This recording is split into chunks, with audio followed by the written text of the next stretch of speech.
Assalamualaikum warahmatullahi wabarakatuh. Alhamdulillahirabbil alamin. Allahumma sholli ala Muhammad wa ala ali Muhammad. Baik, selamat sore kepada ibu dosen dan teman-teman sekalian. Hari ini kami dari kelompok 3 akan mempresentasikan materi kebutuhan informasi pemasaran dan peramalan permintaan. Baik, sebelumnya izinkan saya memperkenalkan anggota-anggota kelompok kami. Yang pertama ada Mulyana Syamimi sebagai pemateri.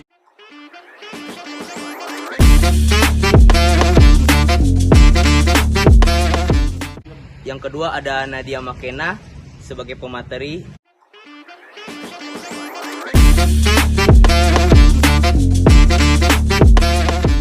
Yang ketiga ada Muhammad Gaziatori sebagai moderator.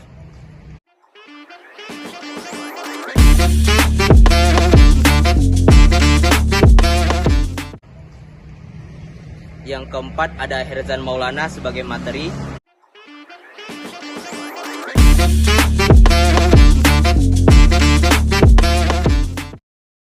Yang kelima ada Azhar Sahidin sebagai pemateri.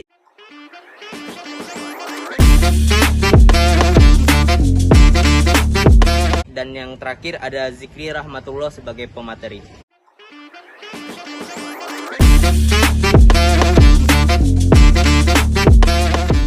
Baik, materi pertama yang akan dipresentasikan oleh Saudari Mulyana Syamimi. Kepada Saudari Mulyana Syamimi, waktu dan tempat dipersilahkan.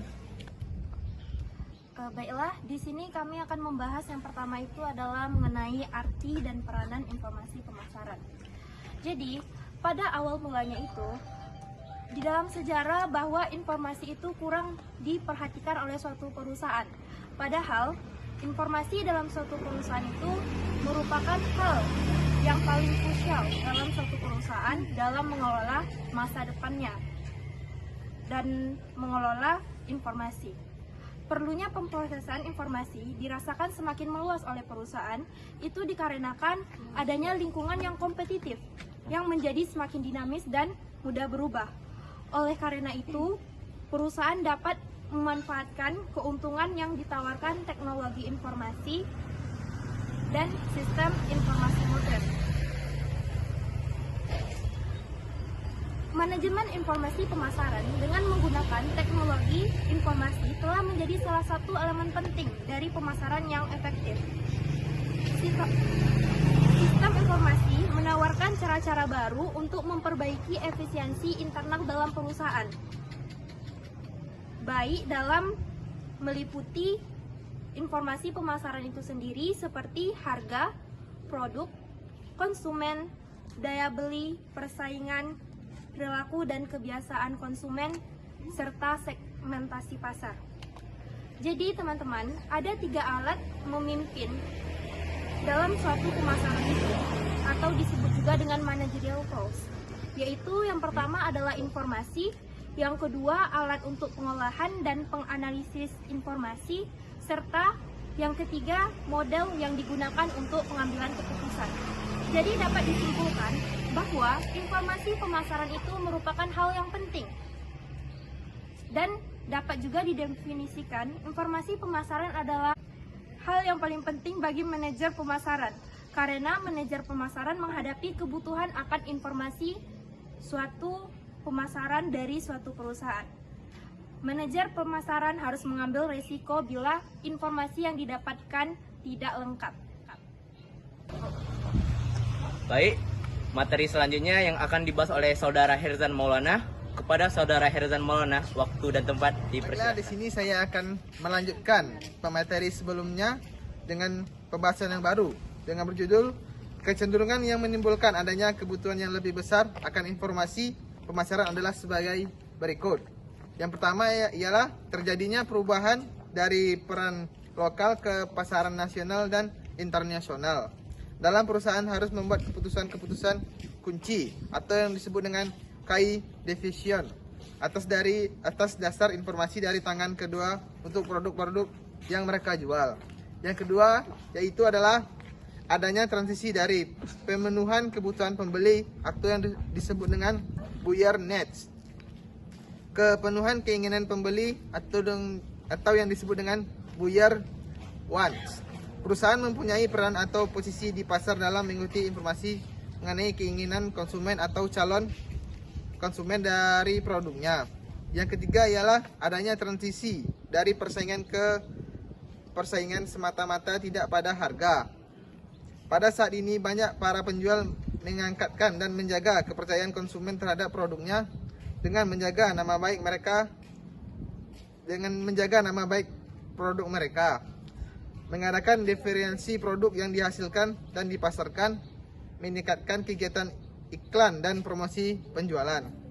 Dengan demikian, informasi pemasaran yang dibutuhkan bagi pemimpin perusahaan meliputi sebagai informasi yang berkaitan dengan adanya kesempatan atau peluang memasarkan produk kita dan usaha-usaha yang dilakukan untuk menggunakan kesempatan memasarkan produk itu tersebut.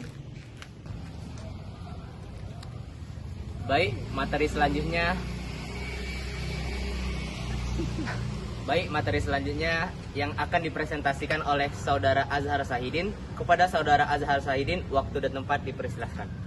Di sini saya akan melanjutkan materi tentang sistem informasi pemasaran. Agar manajer pemasaran dapat melaksanakan tugasnya secara efektif, dia sangat membutuhkan informasi pemasaran. Hubungan antara informasi dengan kegiatan pengambilan keputusan di bidang pemasaran terdapat dalam perencanaan, pengorganisasian, implementasi, dan pengawasan. Sistem informasi pemasaran merupakan sistem yang menganalisis dan juga mengukur informasi pemasaran yang dihimpun terus-menerus dari bermacam sumber perusahaan. Baiklah, materi kedua yaitu riset pemasaran. Riset pemasaran adalah kegiatan mencari, menganalisis, dan menyimpulkan data untuk membuat strategi pemasaran lebih valid dan sesuai dengan tujuan perusahaan. Melalui riset ini, perusahaan akan dapat mengidentifikasi konsumen, ramalan penjualan tiap daerah, kekuatan dan kelemahan produk, serta keunggulan komponen. Baik, materi selanjutnya yang akan dipresentasikan oleh Saudari Nadia Makena. Kepada Saudari Nadia Makena, waktu dan tempat dipersilahkan. Materi selanjutnya yaitu peramalan permintaan. Yang pertama yaitu peramalan dan pengukuran permintaan, di mana peramalan dan permintaan ini dilakukan setelah melakukan riset pasar, yaitu mengidentifikasi dan menganalisis peluang pasar. Perusahaan harus memperkirakan potensi keuntungan yang mungkin didapat dari masing-masing peluang pasar, di mana perkiraan itu dinamakan dengan peramalan penjualan yang merupakan tanggung jawab dari Departemen Pemasaran. Yang kedua yaitu ukuran permintaan pasar. Untuk mempermudah suatu perusahaan mencari pangsa pasar atau perencanaan pasar, pasar dapat dibagi menjadi beberapa jenis, antaranya yaitu yang pertama, pasar potensial. Adalah sekelompok konsumen yang memiliki minat yang tinggi pada suatu penawaran barang, akan tetapi tidak didukung dengan kemampuan untuk membeli produk atau barang tersebut. Misalnya, perusahaan mobil menciptakan sebuah mobil yang mewah seharga 25 miliar rupiah. Banyak yang minat dengan mobil tersebut, tetapi tidak didukung dengan keuangannya. Yang kedua yaitu pasar yang tersedia, di mana konsumen yang memiliki minat, kemauan, dan kemampuan terhadap penawaran pasar, namun beberapa perusahaan atau pemerintah mungkin bisa membatasi penawaran barang tersebut pada kelompok tertentu, yaitu dengan melarang penjualan minuman beralkohol pada anak yang berusia di bawah 18 tahun. Yang selanjutnya yaitu pasar sasaran, di mana pasar yang telah memenuhi kriteria tertentu dan pasar tersebut menjadi target suatu perusahaan. Misalnya, perusahaan memutuskan untuk fokus melakukan kegiatan pemasaran dan distribusi pada mendistribusikan cloth atau sweater di daerah yang memiliki 4 musim.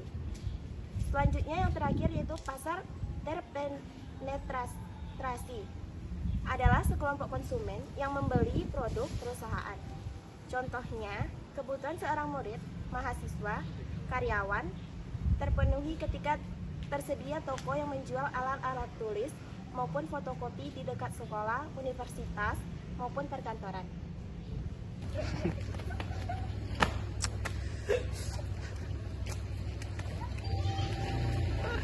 Baik, materi selanjutnya Saudara Zikri Rahmatullah. Kepada Saudara Zikri Rahmatullah, waktu dan tempat dipersilakan. Saya akan melanjutkan materi yang sebelumnya. Yang ketiga, memperkirakan permintaan saat ini, yaitu eksekutif pemasaran ingin memperkirakan total potensi pasar suatu wilayah dan total penjualan industri serta pangsa pasar. A. Total potensi pasar, yaitu jumlah penjualan maksimum yang tersedia bagi semua perusahaan dalam sebuah industri sepanjang satu periode. Dua metode utama untuk menilai potensi pasar suatu wilayah adalah dengan metode pembentukan pasar yang terutama digunakan oleh pemasar bisnis dan metode indeks multifaktor yang terutama digunakan oleh pemasaran konsumen. C. Penjualan industri dan pangsa pasar. Selain memperkirakan total potensi dan potensi wilayah, perusahaan juga harus mengetahui penjualan industri sebenarnya yang terjadi di pasarnya. Ini berarti perusahaan harus mengidentifikasi pesaing dan memperkirakan penjualan mereka. 4. Memperkirakan permintaan masa depan. Untuk menilai potensi pasar suatu wilayah adalah dengan metode pembentukan pasar yang terutama digunakan oleh pemasar bisnis dan metode indeks multifaktor yang terutama digunakan oleh pemasaran konsumen. C. Penjualan industri dan pangsa pasar. Selain memperkirakan total potensi dan potensi wilayah, perusahaan juga harus mengetahui penjualan industri sebenarnya yang terjadi di pasarnya. Ini berarti perusahaan harus mengidentifikasi pesaing dan memperkirakan penjualan mereka. 4. Memperkirakan permintaan masa depan.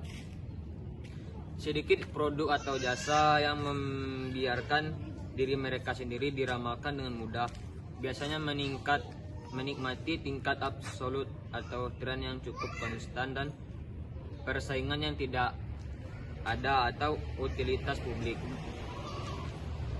Di sebagian besar pasar, peramalan yang baik menjadi faktor kunci keberhasilan. Suatu perusahaan umumnya menyiapkan peramalan ekonomi makro terlebih dahulu, lalu diikuti dengan peramalan industri. Kemudian peramalan penjualan perusahaan. Peramalan ekonomi makro mencangkup memproyeksi inflasi, tingkat pengangguran, suku bunga, pengeluaran konsumen, investasi bisnis, pengeluaran pemerintah, ekspor bersih, dan variabel lainnya. Hasil akhirnya adalah peramal produk domestik bruto yang digunakan perusahaan beserta indikator lingkungan lainnya untuk meramalkan penjualan industri. Perusahaan menurunkan peramalan penjualannya dengan mengasumsikan bahwa dirinya akan memenangkan pangsa pasar tertentu. Baiklah, dari materi-materi yang kami sampaikan tadi dapat disimpulkan bahwa kebutuhan informasi, pemasaran, dan peramalan permintaan adalah dua hal yang sangat vital dalam keberhasilan suatu strategi pemasaran pada perusahaan. Informasi pemasaran membantu perusahaan untuk memahami pasar, segmentasi konsumen, permintaan, penawaran saingan, iklan, dan promosi penjualan, serta analisis tren industri. Sementara ramalan permintaan memungkinkan perencanaan produksi dan distribusi yang relevan. Dengan memanfaatkan keduanya, perusahaan dapat meningkatkan daya saing dan memenuhi kebutuhan konsumen dengan lebih baik. 1, 2, 3. Oke, singkat saja. Sekian presentasi dari kelompok kami. Mohon maaf apabila ada kesalahan. Assalamualaikum warahmatullahi wabarakatuh. Mulai.